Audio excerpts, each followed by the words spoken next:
오늘 은혜 받고 성취될 하나님의 말씀은 갈라디아서 6장 7절에서 9절 말씀입니다. 갈라디아서 6장 7절에서 9절 말씀. 7절 제가 읽고 8절 여러분 읽으시고 9절 같이 읽도록 하겠습니다. 스스로 속이지 말라. 하나님은 의식여김을 받지 아니하시나니 사람이 무엇으로 심든지 그대로 거두리라.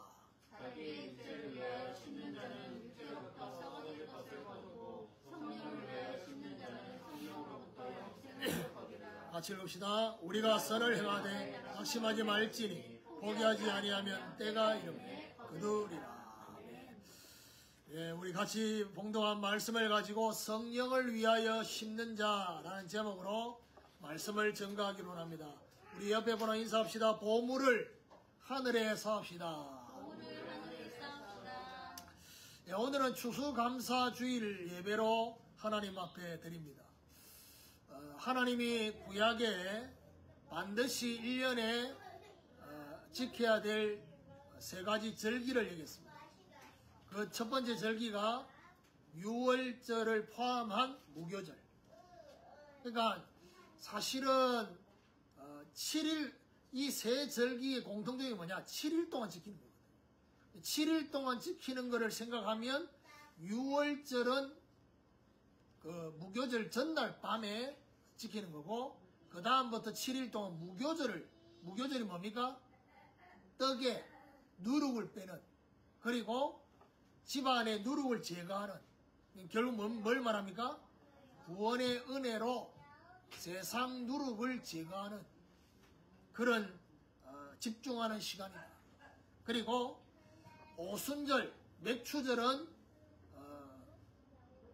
우리가 이번 맥추감사주일 때 받은 말씀처럼 성령의 첫 열매라는, 성령의 열매를 맺게 되는 사람으로 하나님이 저와 여러분을 만드시는, 이게 바로 맥추감사주일의 의미다. 그러면 수장절은 뭐냐?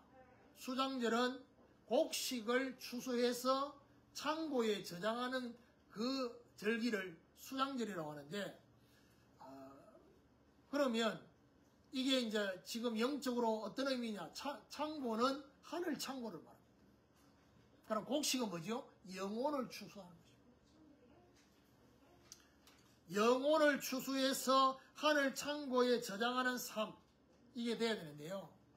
사실은 매년마다 저와 여러분 한 해를 돌아보면서 영혼을 추수한 열매, 증거, 이게 있어서 하나님 앞에 돌려드리는 그런 추수감사주일인데, 제가 오늘 이 본문의 말씀과 제목을 잡은 이유가 뭐냐? 성도들 대부분은 매년마다 영혼을 추수하는 그런 상태가 아닐 가능성이 많습니다. 그러면 결국 무슨 말이죠?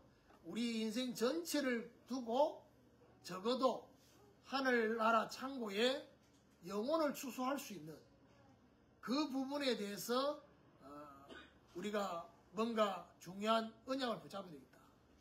그런 생각을 하면서 이번 추수감사주일 메시지는 이 말씀을, 성령을 위하여 심는 자라는 이 말씀을 붙잡은 것입니다. 나 자신만을 위해서 살면요, 하늘 창고에 저장할 것이 없습니다. 마치 5달란트, 2달란트, 1달란트 받은 사람들 비유에 1달란트 받은 사람 땅에 묻어뒀던 것처럼, 나 자신만을 위해서 사는 것은 세상의 것, 저와 여러분 이 땅의 것에 모든 것들을 다 묻어두고 사는 사람 같습니다. 그런데 인간을 창조하신 목적을 회복하며 하나님을 영화롭게 하고 영원토록 그를 즐거워하는 이 중요한 목적을 회복하면 뭐가 생겨나느냐? 하늘 창고에 저장할 것이 생겨나게 됩니다. 그게 특징입니다. 하나님을 영화롭게 하고 영원토록 그를 즐거워하는 상태가 되어지면 거기에서 생겨나는 게 뭐죠? 열매가. 그러면서 예수님이 마태복음 5장, 6장, 7장에 산상수훈의 중요한 메시지를 하실 때 6장에 뭔 얘기를 했습니까? 너희 보물을 하늘의 사업이라고 했습니다. 거기는 좀도 없고 동력도 없고 도덕이 없다 했습니다. 그런데 이렇게 말합니다. 너희를 위하여 하늘의 사업이라고 했습니다. 하나님을 위하여가 아니라 너희를 위하여. 그래서 하나님이 저와 여러분 주신 물질, 그리고 우리에게 주신 시간, 우리에게 주신 에너지, 그것이 저와 여러분 자신만을 위해서 쓰는 게 아니라 적어도 거기에 10의 1은 시간, 물질, 에너지는 하나님을 위해서 사용할 수 있는, 그렇죠? 인생의 11조, 시간의 11조, 에너지의 11조를 하나님 앞에 드리는. 그래서 기본적인 드림이 되기 시작하면 결국 영혼 추수를 위한 시작이 되어진다는 것입니다. 자, 그렇다면 오늘 저와 여러분이 이 말씀은 이번 추수감사주일 메시지로 여러분 끝날 말씀이 아니라 여러분 마음에 두고 다 각인시켜야 될 말씀입니다. 왜냐하면 10월 2일, 3일 우리가 신앙 캠프를 했습니다. 그 신앙 캠프 속에서 나와졌던 그 말씀과 연결된 오늘 추수감사주일 메시지입니다. 그래서 이게 어떤 의미인지를 좀 깊이 생각하면서 이거를 언야로 붙잡고 남은 생에 우리가 하나님 앞에 이 중요한 기준을 가지고 살아갈 때 저와 여러분 인생에도 영혼을 추수할 수 있는 그런 역사가 일어나게 된다는 것입니다. 이런 역사가 있게 되기를 예수 그리스도 이름으로 축원합니다. 그럼 첫 번째로 하나님 얼굴부터 대면하는 자입니다. 가나안을 정복하고 그리고 제대로 된 농사를 짓는, 예를 들면 무교절 말고 맥주절과 수장절은 결국 가나안 땅에 들어가서 농사를 지어야 되거든요. 그런데 가나안을 정복하고 제대로 된 농사를 짓는 그 중요한 이 일에 가장 중요한 비밀이 뭐냐? 십계명입니다. 십계명 속에 이 중요한 비밀이 있음을 알아야 돼요. 그러면 십계명의 제1계명이 뭡니까? 십계명의 제1계명은 출애굽기 20장 3절에 나와 있습니다. 너는 나 외에는 다른 신들을 내게 두지 말지니라. 그러면 이게 어떤 의미냐? 나 외에 다른 신을 내게 두지 말라는 말은 하나님의 얼굴을 대면해야 되는데 하나님의 얼굴 앞에 다른 것을 먼저 두지 말라는 것입니다. 그리고 하나님의 얼굴을 대면하는 것보다 다른 것을 먼저 보지 말라는 것입니다. 그 의미입니다.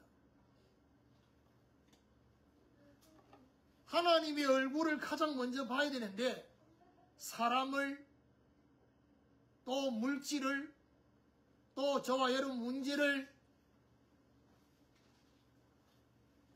하나님은 저와 여러분에게 문제를 주셔서 우리로 하여금 기도하게 하시고 하나님을 바라보게 하시죠. 기도의 시작은 그렇게 될 수 있습니다. 그런데 아셔야 될 게 뭐냐? 기도는 그렇게 시작된다 할지라도 기도를 계속 하다 보면 저와 여러분 뭘로 받게 되느냐? 문제를 보고 하나님 보는 게 아니라 하나님의 얼굴을 대면하는 상태에서 문제를 봐야 된다. 하나님의 얼굴을 대면하는 상태에서 저와 여러분이 기도하고 있는 우리와 관계된 가족들을 쳐다봐야 돼요. 그래야지 해석이 달라지는 것입니다. 하나님의 얼굴부터 대면하고 그 다음에 사람을 보고 그 다음에 문제를 보고 현장을 봐야지만이 정상적인 신앙생활입니다. 그런데 대부분의 사람들이 뭐죠? 하나님의 얼굴보다는 사람과 문제와 현장을 먼저 봅니다. 왜냐? 하나님이 눈에 안 보이니까. 그게 문제입니다. 하나님이 눈에 보이지 않는다는 이유 하나만으로 사람을 먼저 보고 문제를 먼저 보고 현장을 먼저 보는데 이래 되면 어떻게 되느냐? 하나님은 저와 여러분의 도움 요청에 수단받게 되지 않는 것입니다. 정말 내가 필요로 하는 그 부분에 하나님의 도움을 요청하는 수단. 무슨 말입니까? 하나님이 저와 여러분의 인생의 목적이 아닌 겁니다. 수단인 것입니다. 잘 생각해야 됩니다. 하나님이 저와 여러분에게 있어서 인생의 목적이냐 수단이냐. 대부분의 99%의 사람들은요, 하나님이 저와 여러분 인생의 목적이 아닙니다. 수단입니다. 내가 원하는 거, 그야말로 내 마음대로 하고 싶은 거 다 하고 결국 안 되는 거는 하나님께 기도하고 이렇게 삽니다. 그래서 하나님의 얼굴에 저와 여러분이 집중하면 됩니다. 창세기 32장 24절에서 32절에 야곱이 그야말로 형님이 400명의 군산을 거느리고 온다는 소식을 듣고 자기와 관계된 식솔들을 먼저 보내고 자기는 홀로 야복강에 남았습니다. 그때 주의 천사가 야곱을 건드립니다. 그러니까 야곱이 잘할 수 있는 거는 태어날 때 뱃속에서부터 형 다리 잡고 태어났으니까 주의 천사 다리를 잡았습니다. 당신이 내게 축복하지 않으면 내가 절대로 이거 놓지 않겠습니다. 그러니까 주의 천사가 야곱의 한동편을 쳐버렸습니다. 그런데도 이걸 놓지 않았습니다. 그때 주의 천사가 야곱의 이름을 바꿉니다. 뭘로 바꾸느냐? 이스라엘로. 하나님과 겨루어 싸워서 이겼다. 그런 이름으로. 그 말은 무슨 말이죠? 하나님과 함께 싸우는 자로 인생이 바뀐 것입니다. 그런데 자, 야곱이 이스라엘로 이름이 바뀌는 그 중요한 야복강 사건에 야곱은요 아주 중요한 그 취미가 하나 있어요. 뭐 좋게 어떻게 표현하면 모르는지 야곱은 가는 데마다 그 곳을 기념하면서 그 곳 이름을 바꿉니다. 루스 들판에서 잠을 자다가 꿈에 사닥다리가 보이고 주의 천사가 오르락내리락을 보고 난 뒤에 그 누웠던 곳을 누스라고 원래는 누스인데 뭐라고 말합니까? 베델로. 하나님의 천사를 보고 난 이후에 그 곳을 마하나임으로 하나님의 군대. 그런데 야복강에서 주의 천사와 씨름하면서 응답받은 그곳을 뭐라고 말하냐? 분이엘이라 했습니다. 분이엘들이 뭡니까? 하나님의 얼굴. 하나님의 얼굴을 대면했습니다. 대면하고 나니까 어떻게 달라졌느냐? 그 다음 창세기 33장에 야곱이 형의 얼굴을 쳐다보는데 하나님의 얼굴로 보였다 했습니다. 그 말은 무슨 말이죠? 하나님의 얼굴에 집중하면 하나님과 함께 응답을 확인하시. 그걸 말합니다. 신앙생활은 그렇게 해야 됩니다. 하나님과 함께 그것을 같이 쳐다보고 하나님이 어떤 해석을 해주시는지를 같이 문제 속에 사람 속에 현장 속에. 그래서 제가 오늘 뭐라고 말합니까? 하나님 얼굴부터 대면하는 거죠. 영혼을 추수할 수 있는 첫 번째 조건이 뭐냐? 우리의 시선이 저와 여러분의 그 바라보는 그 시선이 뭐부터요? 하나님의 얼굴부터. 여기서 중요한 게 뭡니까? 우선순위입니다.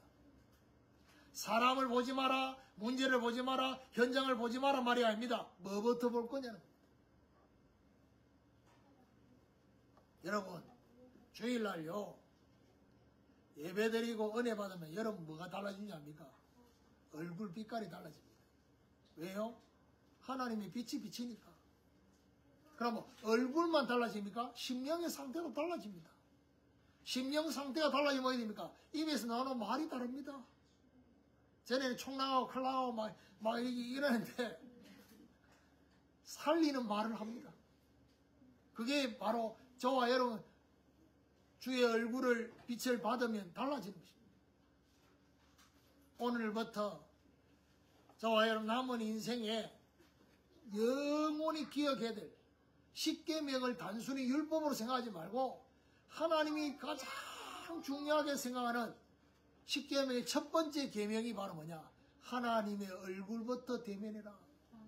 그 메시지입니다. 이걸 잊지 말아야 됩니다. 그 어떠한 문제가 와도 그 어떠한 사람이 나를 힘들게 하고 저와 여러분 현장에서 직장에서 힘들어도 하나님의 얼굴을 대면하는 이 중요한 시간.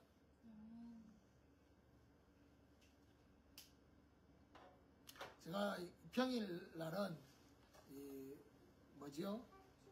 제가 메시지 준비하는 거 말고 낮에 점심 먹고 좀 휴식을 취하면서 기도하거든요. 그런데 이제 날씨가 좀 추워졌으니까 고모가 이런 저녁 식사하고 운동하러 가는데 이제 이걸 점심때로 땡겼어요. 그러니까 땡기니까 제가 이제 뭐지요? 낮에 이제 제가 휴식할 때는 좀 뭘 하느냐면 안마 의자 앉아가지고 그 안마 의자 받으면서 기도를 하는데 그럴 수 있는 상황이 안 돼요. 그래서 지난 주간에 한 며칠 동안 그냥 세인이랑 둘이 앉아가지고 세인이 나한테 여전히 기대고 있고 제가 앉아서 기도하는데 그냥 기도하기 그래서 찬양을 들었어요. 유튜브로. 어떤 찬양을 들었냐? 새소리 나오는 피아노 찬양이에요. 근데요, 그 찬양을 틀어놓고 묵상하면서 기도하는데요, 내 심령에 뭔가 평안함이 싹 찾아오는 거죠. 그러면서 그냥 정식기도 하는 차원의 기도를 넘어서는 기도가요. 한 며칠 동안 계속해서 이게 어떤 느낌이냐? 하나님의 얼굴을 대면하는 거예요. 그러면서 여러분 얼굴을 한 사람 한 사람 생각하면서 뭐지요? 하나님이 다가오시고 하나님 심령을 치유하고 고쳐주시고 하나님의 사람으로 온전해질 수 있도록. 그러니까 그 새소리 들으면서 여러분 새소리의 피아노 찬양이 나오는 그 찬양은요 빠른 찬양이 아닙니다. 안 그렇겠습니까? 새소리가 이리 짖지 않잖아요. 그러니까 아주 고요한데 그 새소리 하면서 찬양이 그러니까 편안해지는 거예요. 그러면서 뭐죠? 기도하는데 너무 마음에요. 그러면서 내가 이 중요한 이런 생명적인 기도를 놓치고 있는 이런 것들을 지난 한 주간도 계속 그러면서 이번 주간에 이 메시지 해야 되는 거 알잖아요, 제가. 그러다 보니까 우리 성도들 한 사람 한 사람 기도하면서 무슨 기도를 했냐? 하나님의 얼굴부터 대면하는 자 될 수 있도록. 두 번째입니다. 성령을 위하여 심는 자입니다. 십계명의 제2계명이 뭐냐?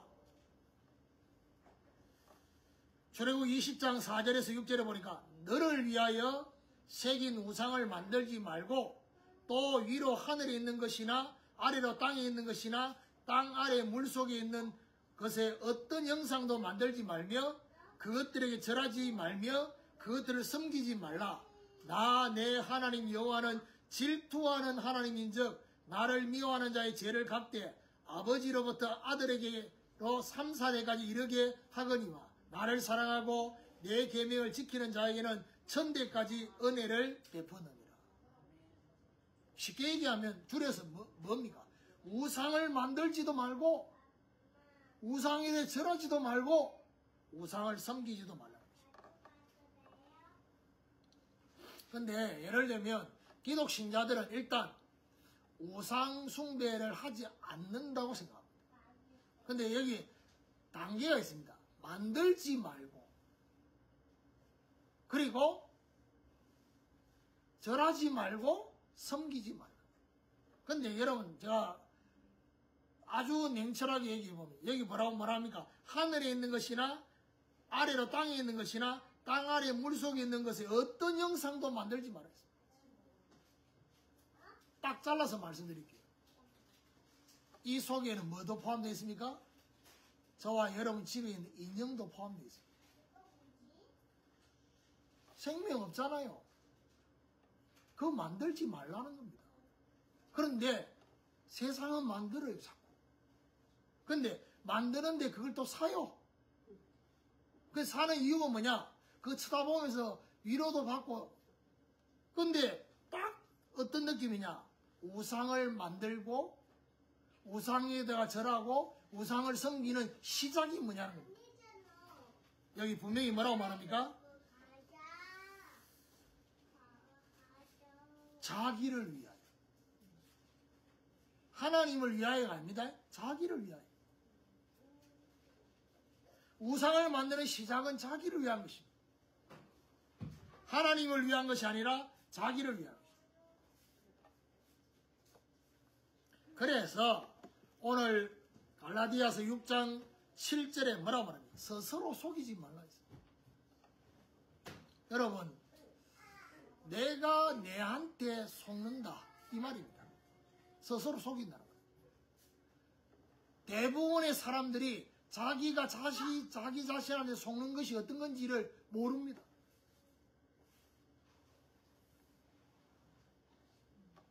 어떻게 속느냐? 수준 높게 속는 게 바로 뭐냐? 하나님을 위해서 심는다고 하는데 밑바탕에 뭐가 걸리냐? 자신의 동기입니다. 자신의 동기를 합리화시키는 이게 바로 뭐지요? 스스로 속이는 것이죠. 그래서 여러분 아셔야 될 게 뭐냐? 로마서 16장에 이런 말입니다. 자기 신은 배요. 자기가 섬기고 있는 신이 자기 배를 채우는 것이 신이 되어 있다. 이게 바로 뭡니까? 자기 자신을 합리화시키는. 뭘요? 동기를. 오늘 8절에 보니까 자기 육체를 위하여 심는 자는 자기의 육체를 위하여 심는 자는 자기 사랑의 우상과 연결되어 있습니다. 자기를 사랑하는 것. 여러분, 일단 여러분 아셔야 될 게 뭐냐? 여러분 결혼을 왜 합니까? 결혼을 사랑하니까 합니까? 아니 사랑한다고 다 결혼합니까? 결혼을 할 때 다른 이유가 있습니다. 하는 건 시작이고 결혼의 성경적인 결혼의 하나님의 중요한 목적이 뭐냐?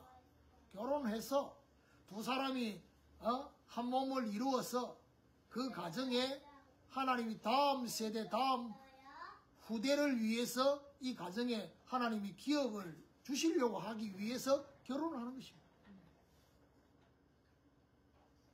그런데 그러려고 하면 어떻게 됩니까? 이런 가정과 그런 결혼에 대한 하나님의 이유와 목적을 모르면 어떻게 됩니까? 결혼을 했는데도 전혀 후대에 대한 생각이 없어요.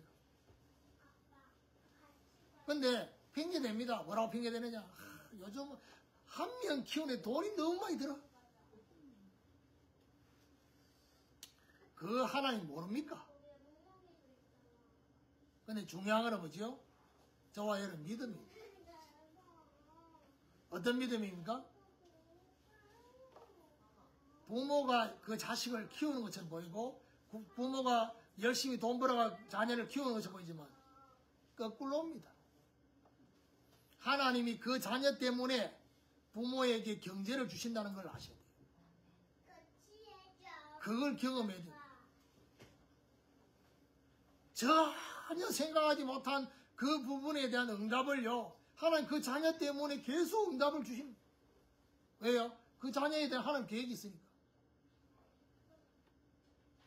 그래서 부모가 자식을 키우는 것처럼 보이지만 자녀를 키우면서 누가 철이 드는 줄 압니까? 부모가 철듭니다. 아멘 하자 지금 이태. 철도 들고 그 다음 뭐죠? 하나님이 응답하시는 걸 경험하면서 아, 이렇게 사는 것이구나 라는 걸 경험. 그렇게 살다 보면 어떻게 됩니까? 하나님의 응답을 경험하면 한 명으로 끝나지 않습니다. 2명, 3명. 일단 국가적으로도 이제는 2명, 3명 넘으면 애국자인데 하나님 입장에서는 뭐죠? 당연히. 뭔 얘기가 일로 갔습니까? 자기를 위한 것이 너무 우선이 되어 있으면 결혼을 하지 않으려고 생각하고, 결혼을 해도 자기 자신들만을 위해 생각하면요, 결혼의 원래 목적을 상실합니다. 그래서 썩어질 것을 거둔다 했습니다. 그래서 결국 뭐죠? 성령을 위하여 심는다. 이 말은 성령을 위하는 게 뭡니까? 이게 중요하다. 성령을 위하는 거는요, 성령은 구원의 영이요, 성령은 전도와 선교의 영입니다. 그래서 성령을 위하여 심는다 말은 영혼 구원과 연결된 심음. 이게 있을 때 영생을 거둘 거라 했습니다. 이게 두 번째 10계명의 제2계명의 우상과 대치되는 두 번째 영혼 추수할 수 있는 상태가 바로 성령을 위하여 심는 자다. 세 번째가 뭐냐? 구별됨을 증거하는 자다. 10계명의 제3계명이 뭐냐? 3계명은요, 출애굽기 20장 7절에 보니까 너는 내 하나님 여호와의 이름을 망령되게 부르지 말라. 여호와는 그의 이름을 망령되게 부르는 자를 죄 없다 하지 아니하라. 여러분요, 미국이 기독교 국가가 되어서 하나님 축복하겠는데, 여러분 미국의 영어를 보면요, 욕하는 건 전부 하나님과 관계된 욕을 합니다. 그러니까 하나님하고 관계된 그 욕을요, 사람들하고 얘기할 때 막 합니다. 이게 문제입니다. 하나님 여호와의 이름을 망령되게 부르지 말라. 무슨 말입니까? 하나님의 여호와 하나님의 이름이 구별되다는 것이죠. 거룩하시다. 여러분, 이거하고 연결된 게 바로 뭔지 압니까? 주기도문의 첫 번째 기도.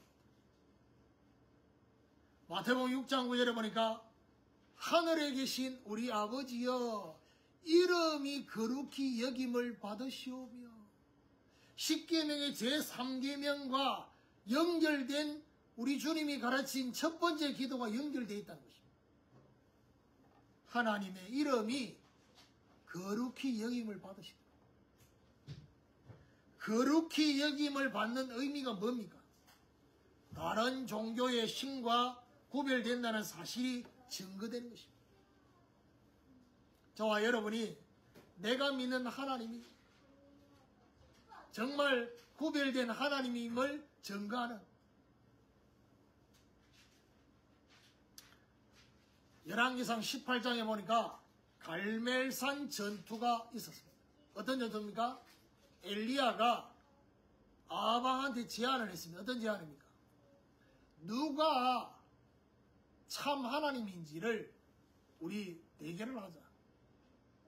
여호와 하나님이 하나님인지 바알이 하나님인지 대결을 하자는 것입니다. 영적 대결을, 그러니까 먼저 기회를 누구한테 줍니까? 바알과 아세라 선지자들한테 기회를 줍니다. 850명한테. 점심때부터 해질 때까지 계속해서 하늘에서 불이 임하도록 기도하는데 안 임하거든요. 그러니까 엘리야가 옆에서 놀립니다. 너희 신이 자고 있나? 졸고 있나? 안 들리는 모인데? 이러니까 막 이 선지자들이요, 칼을 가지고 자기 몸을 막, 여러분 이게 어떤 느낌인지 압니까? 여러분 음악 하는 사람 중에 헤비메탈 하는 사람들 막 칼 가지고 자기 몸을 막, 딱 그 느낌. 하늘에서 불이 임하지 않았습니다. 엘리야가 하나님 앞에 기도. 어떤 기도를 합니까? 하나님, 여호와 하나님이 참 하나님이고 내가 당신의 종, 하나님의 종임을 알게 하도록 그리고 내가 하는 모든 것이 하나님의 말씀으로 하고 있다는 것을 증거해 달라고. 하늘의 불이 임했습니다. 이 시대에 하나님이 우리에게 정말 원하시는 게 바로 뭡니까? 하나님의 이름이 거룩해진 것. 어떤 부분에 가슴 아파야 됩니까? 하나님의 이름, 하나님의 영광이 땅에 떨어져 있는 것 때문에 가슴 아파야 됩니다. 하나님의 이름을 조롱하고 있는데도 그걸 쳐다보면서 가슴 아파하고 있지 않는 기독신들. 어떤 내중입니까? 사무엘상 17장에 보니까 골리앗이 키가 2m 93cm나 되는 골리앗이 이스라엘 진영에 와서 여호와 하나님을 40일 동안 조롱합니다. 아무도 그 앞에 나설 사람이 없어요. 다윗이 심부름 가다가 아버지 심부름으로 왔다가 골리앗이 그 소리 지르는 걸 듣고 다윗이 열받았습니다. 사울 왕이 제안을 합니다. 저 골리앗과 싸워서 이기면 내 딸을 주겠다. 그리고 그 아버지 집의 모든 세금을 면해주겠다. 근데 아무도 나서지 않습니다. 왜냐? 죽고 난 뒤에는 아무 의미 없고 본인 나오면 다 죽는데 지금. 다윗이 골리앗 앞에 나서려고 하니까 그 형들이 다윗을 향해서 뭐라고 말하느냐? 네가 어려서부터 교만했다. 지금 이게 어떤 그건데 네가 나서냐? 다윗이 뭐라고 말합니까? 내가 어찌 이유가 없으니까. 하나님의 이유를 알고 있는 다윗. 대부분의 사람들은요, 하나님의 이유와 관계없습니다. 전부 내 자신이 아닙니다. 그러니까 너무 기가 차니까 천부장이 다윗을 데리고 사울왕한테 갑니다. 이 다윗이 골리앗 앞에 나가기도 하니까 사울왕이 뭐지요? 그래, 여호와께서 너와 함께 하시기를 원한다라고 하면서 자기가 입고 있는 갑옷을 다윗에게 입혀주는데 안 맞아. 그 말은 무슨 말이죠? 갑옷이 필요 없어요. 다윗에게는 세상의 갑옷이 필요 없어. 입지 말란 말이 아닙니다. 물맷도 5개 딱 준비해서 이러면 이 5개를 준비한 이유가 뭐겠습니까? 그게 기록 안 돼 있습니다. 다윗은요, 물맷돌 5개 던질 그 타이밍 안에 골리앗을 이길 자신이 있었다. 근데 중요한 건 뭐죠? 돌부터 던진 게 아니라 다윗이 골리앗 앞에 먼저 선포를 합니다. 막대기 들고, 목동에 있으니까 막대기 들고 이 주머니에 돌 5개 들고 나서니까 골리앗이 딱 보니까 막대기 들고 있는 꼬맹이 나왔단 말이에요. 자기가 보낸 꼬맹이지. 골리앗이 뭐라고 말해? 네가 나를 개로 여기느냐? 왜 막대기를 들고 나왔냐? 그때 다윗이 뭐라고 해요?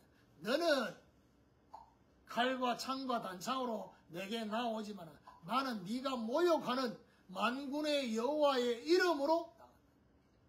전쟁은 여호와의 손에 달려있다는 것을 오늘 보이다. 그리고 더 나아가서 이스라엘에 하나님이 계신다는 것을 오늘 증거하겠다. 그래서 어떻게 합니까? 달려가면서 물맷돌을 던지죠. 여러분, 골리앗이 머리부터 발까지 온몸이 무장되어 있습니다. 유일하게 무장이 안 된 데가 맞방입니다. 왜요? 봐야 되니까. 거기에 물맷돌이 막혀버리 있습니다. 너 얼마나 셌습니까? 그래서 다윗에게는 칼이 없었다. 이제. 골리앗의 칼을 가지고 골리앗 목을 들고 이제. 이래 오니까 그때서 뭐죠? 블레셋 군인들이 전부 도망가잖아요. 그때 이제 이스라엘 군인들이 막 가서 막. 여러분, 구별됨을 증거하는 자란 말은 바로 이겁니다. 하나님이 이 시대에 이유 있는 부르심, 이유 있는 정체성으로 하나님이 저와 여러분을 다윗과 같이 부르십니다. 우리 손에 있는 물맷돌, 이걸 가지고 뭐지요? 땅에 떨어져 있는 하나님을 조롱하고 있는 그 부분에 도전하셔야 되겠어요. 그게 바로 뭐지요? 제3계명의 의미다. 만군의 여호와의 이름으로. 오늘 정말 세 가지 평생 잊지 말아야 됩니다. 하나님의 얼굴부터 대면하는 자, 성령을 위하여 심는 자, 구별됨을 증거하는 자. 요게 되어질 때 뭐죠? 영혼 추수의 역사가 시작된다는 것입니다. 이런 하나님의 역사가 저와 여러분의 시작되기를 예수 그리스도 이름으로 축원합니다. 결론입니다. 성령을 위하여 심는 자라는 이 말씀을 적용해 보면요, 오늘 갈라디아서 6장에 뭐랍니까? 스스로 속이지 말라. 무슨 말입니까? 하나님 앞에 속이지 말아야 돼. 자기 자신을 가시하기 위한 것이 아닌지, 중요한 문제가 생겼을 때 그 문제를 가지고 하나님 앞에 무릎 꿇어야 되는데 자꾸 자기 자신을 가시하는 것으로 포장한단 말이에요. 자신의 필요를 채우기 위함이 아니라 성령을 위하여 심어야 됩니다. 그럼 뭐 해야 됩니까? 영생을 거둘 거라 했습니다. 영원하신 하나님께 있는 것이 저와 여러분에 오게 되는 것입니다. 그럼 결국 어떻게 됩니까? 이거는 어떤 열매입니까? 영원으로 이어지는 열매입니다. 오늘 뭐라고 말합니까? 9절에 우리가 선을 행하되 낙심하지 말지니 포기하지 아니하면 때가 이름에 거두리라 했습니다. 때가 되면 거두게 된다 했습니다. 낙심하여 포기만 하지 않으면 된다는 것입니다. 낙심이 되고 포기가 되지요? 포기만 안 하면 된다고 했는데 포기가 자꾸 되는 사람이 있을 거 아닙니까? 그래도 괜찮습니다. 왜냐? 하나님이 저와 여러분한테 포기를 안 하죠. 그러면 되잖아요. 엘리야는 노된 나무에 설어서 죽기를 구하는데 하나님은 엘리야가 일어날 때까지 힘을 줍니다. 먹고 또다시 누워서 또다시 일으킵니다. 호렙산에서 가도록, 엘리야 남은 인생의 사역을 감당하도록 하나님이 세미한 음성을 들려주시는 그것 때문에 하나님 포기하고 있지 않습니다. 하나님의 시간표, 가장 적절한 시간표에 하나님은 저와 여러분에게 응답을 주신다는 것입니다. 때가 되면 나 여호와가 속히 이룰 거다. 작년에도 제가 추수감사 주일 메시지로부터 원단 메시지로 이어지는 뭔가 있다 했잖아요. 하나님이 지난 주간에 이제 2025년도 원단에 대한 감동을 일단 저한테 이게 맞는지를 제가 계속 질문하고 있어요. 하나님이 우리 교회의 시간표, 여러분 아셔야 됩니다. 저와 여러분의 개인의 시간표가 우리 교회의 시간표하고 연결되어 있다는 거죠. 그러면 결국 무슨 말이죠? 우리 교회의 원단의 메시지가 결국 뭐죠? 우리 개인의 인생 가운데도, 생업 가운데도 이 말씀이 반드시 적용되고 성취되어야 될 하나님의 계획이 있는 거죠. 그 말은 무슨 말이냐? 교회가 확장되어지고 넓혀지는 것만큼 우리 성도들의 생업과 성도들의 믿음의 그릇도 같이 넓혀지는, 구별됨을 증거하는 증인으로 영혼을 추수해서 하늘 창고에 저장하게 되는 이 중요한 역사에 저와 여러분이 있게 되기를 예수 그리스도 이름으로 축원합니다.